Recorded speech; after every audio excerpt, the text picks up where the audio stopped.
नमस्कार दोस्तों, आप सभी हमारे YouTube चैनल डीवी जंक्शन पर छत्तीसगढ़ की प्रमुख आज की बड़ी खबरें फटाफट देखना शुरू कर चुके हैं। चलिए बढ़ते हैं खबरों की ओर। रायपुर में सिलसिलेवार तरीके से चोरी करने के मामले में 5 आरोपियों को गिरफ्तार किया गया है। इनमें 2 भाई और एक बहन भी है। दोनों भाइयों ने मिलकर 1-2 नहीं बल्कि 7 घरों को टारगेट किया था। वहीं इन वारदात में मिले लाखों के गहने को यूपी में खपाने का काम उनकी बहन किया करती थी।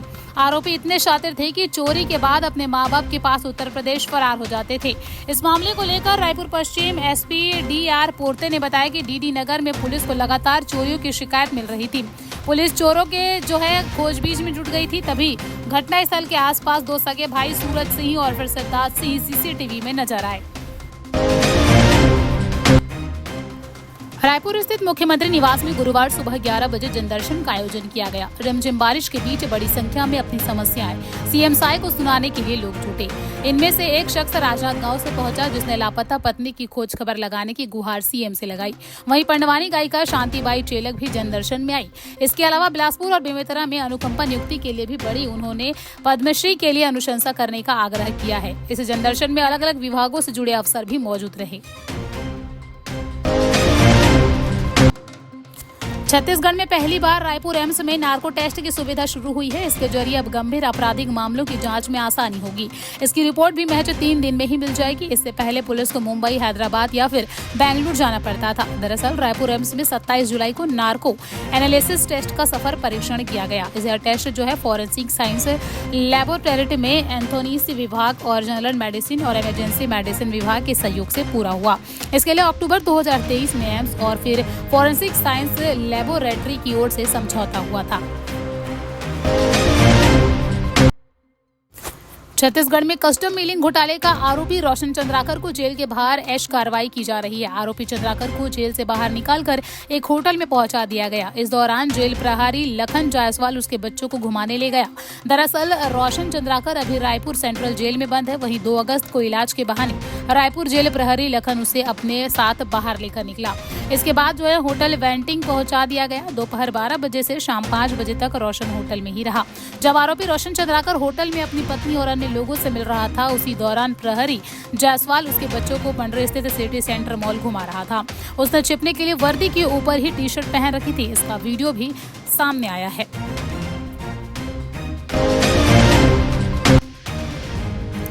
छत्तीसगढ़ लोक सेवा आयोग घोटाले मामले में CBI ने बुधवार को छापेमारी की है। भिलाई में IAS अफसर अमृतपाल खलको और BSP कर्मी लालजी कौशिक के घर पर अधिकारियों ने करीब 10 घंटे की पूछताछ की है। उनके दस्तावेज भी खंगाले गए और बच्चों के लैपटॉप और फोन भी चेक किए गए।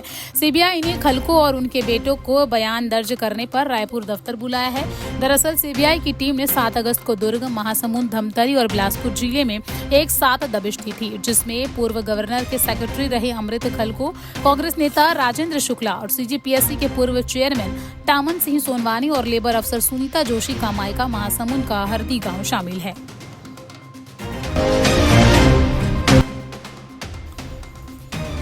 छत्तीसगढ़ लोक सेवा आयोग की 2019 से 2022 तक भर्ती में गड़बड़ी और भ्रष्टाचार को लेकर CBI ने बुधवार को दबिश दी। इस दौरान टीम ने रायपुर, दुर्ग, महासमुंद, धमतरी और बिलासपुर में कार्रवाई की। आयकर विभाग की टीम के साथ केंद्रीय एजेंसी सुबह 7 बजे तत्कालीन चेयरमैन टामन सिंह सोनवानी के कुरुद के सदबदा स्थित पैतृक निवासी पहुंचे। करीब आधे घंटे इंतजार के बाद टीम भीतर जा पाई। इस दौरान घर पर मौजूद टामन और उनके डिप्टी कलेक्टर भतीजे नितेश से 4 घंटे तक अलग अलग पूछताछ की गई। दोनों के मोबाइल व जरूरी दस्तावेज जब्त किए गए हैं। वहीं घर के एक सदस्य को CBI अपने साथ ले गई। दुर्ग रेलवे स्टेशन से लगे यार्ड के पास एक युवक को बड़ी मात्रा में नशीली दवा के साथ गिरफ्तार किया गया है। आरोपी के पास से करीब 1 लाख रुपए का कफ सिरप जब्त किया गया है, जबकि दूसरा आरोपी मौके से भाग गया, जिसकी तलाश की जा रही है। दुर्ग RPF TI AK सिन्हा ने बताया कि सभी रेलवे स्टेशन पर सघन चेकिंग अभियान चलाया गया। बुधवार सुबह 10:30 बजे वो अपनी टीम के साथी ISIS Dwivedi, head constable YK Tamrakar और कांस्टेबल SR मीणा के साथ स्टेशन की चेकिंग में लगे हुए थे। दुर्ग स्टेशन के यार्ड के पास 2 युवक संदिग्ध अवस्था में दिखे। उनके हाथ में बड़े बड़े बैग पाए गए।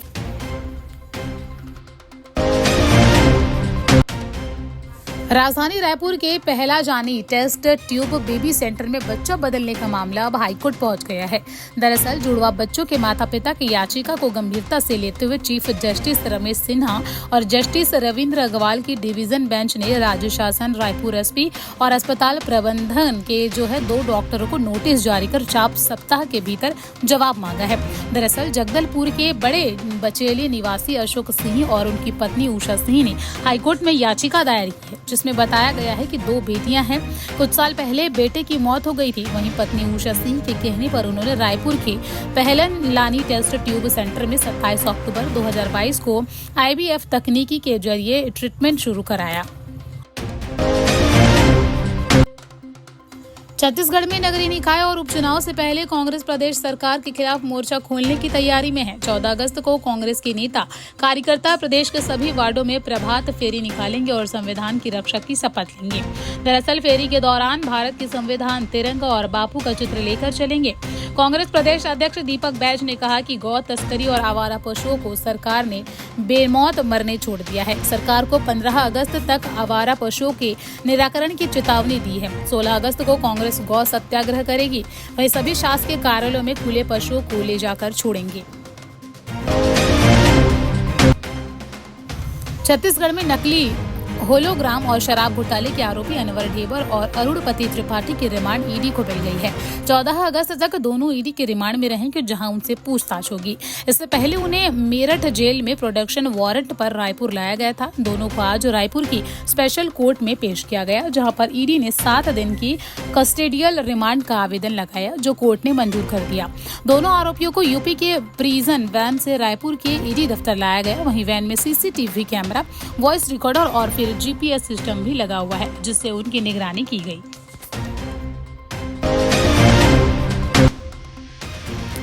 छत्तीसगढ़ की एकमात्र सीट रायपुर दक्षिण विधानसभा सीट उपचुनाव होने हैं।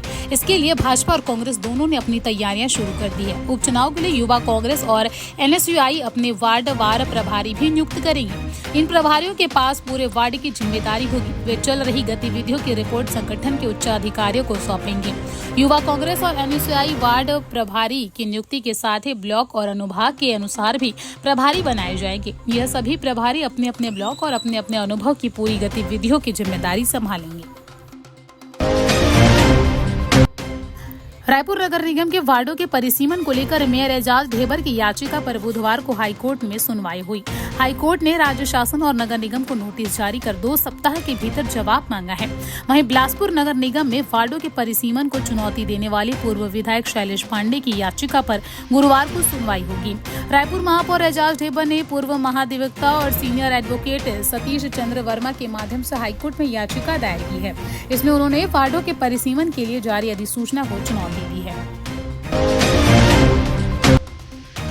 छत्तीसगढ़ कोल स्कैम मामले में निलंबित IAS रानू साहू और कारोबारी दीपेश टांक और सुनील अग्रवाल को सुप्रीम कोर्ट से बुधवार को जमानत मिल गई है। रानू साहू 1 साल से जेल में बंद है।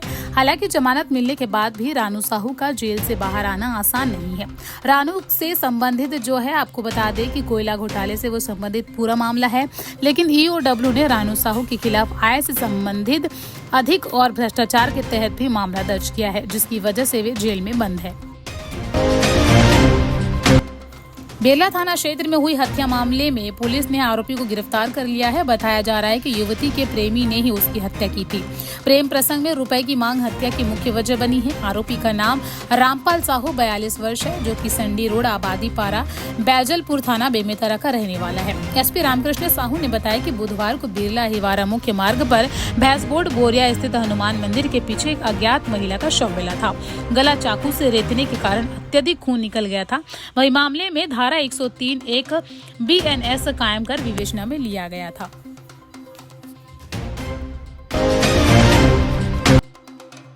राजधानी रायपुर के आउटर इलाकों में लूटपाट करने वाले आरोपी नाबालिग निकले। एक दोस्त के साथ मिलकर 3 नाबालिग पिछले कुछ समय से लगातार लूट की घटनाओं को अंजाम दे रहे थे।